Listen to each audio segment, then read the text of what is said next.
asalaamaaleykum mbokki Sénégal di dellu si ak yéen rek ci benn laaj bu may faral di laaj samay mbokki sax surtout waa Casamance waa Sédhiou dinañ koy faral di laaj di ma wax yow Mamadou Lamine Diallo da nga rëy lu tax nangoo loolu liggéey ak Macky Sall depuis 2012 ñenn ñi sax di wax ne waaw ak expérience bu la yàlla dénk war nga mën a jàppale Sénégal war nga ne jàppale donc askanu Sénégal liggéey ak président Macky Sall moo di leen wax ne bañu ma liggéey ak président Macky Sall xeebu ma ko tamit ndaxte 2012 avant 2012 ñu àndoon di xeex ci biir Benno Siggil Sénégal ak M23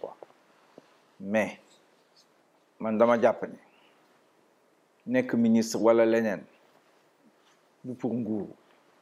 c'est pour amal njëriñ askanu Sénégal c'est pour amal njëriñ réewu Sénégal te loolu pour mu mën a am il faut que mag président de la République ñu bokk gis-gis ñu bokk doxalin sinon da ngeen may laaj man Mamadou Lamine Diallo ma jël sama gis-gis sama doxalin won ko wala gas pax dugal ko ci biir loolu nag mënta nekk parce que du ma nekk Mamadou Lamine Diallo keneen lay nekk daanaka damay tricher damay ruser loolu nag man mënuma ko yàlla xam na ne man mënuma ko man dëgg laa xam lu nekk ci man lay wax te wax naa leen ne yéen waa Sénégal que ñetti mbir yoo xam ne gëm naa ne Sénégal ci loolu la war a doxee mooy bu jëkk bi président de la République ci boppam dafa bari doole trop de pouvoir dañ ko war a wàññi président bi ci boppam il doit être justiciable xam ngeen ne Macky Sall àndul ci loolu ñaareel bi mooy assemblée nationale dafa war a dëgër taxaw mën a contrôler liggéeyu gouvernement bi loolu Macky Sall àndu ci administration bi ci boppam dañ ko war a bàyyi mu liggéey nit ki war mën na nekk directeur wala directeur général te du def politique au contraire man dama jàpp ne directeur général Sénélec par exemple xaw ma fu muy amee jot ne day politique ndax affaire énergie affaire électricité na mu méttee fii ci Sénégal normalement sax waruloon sax am jot pour lekk di naan ndax problème yi ñu mu méttee ñeenteel bi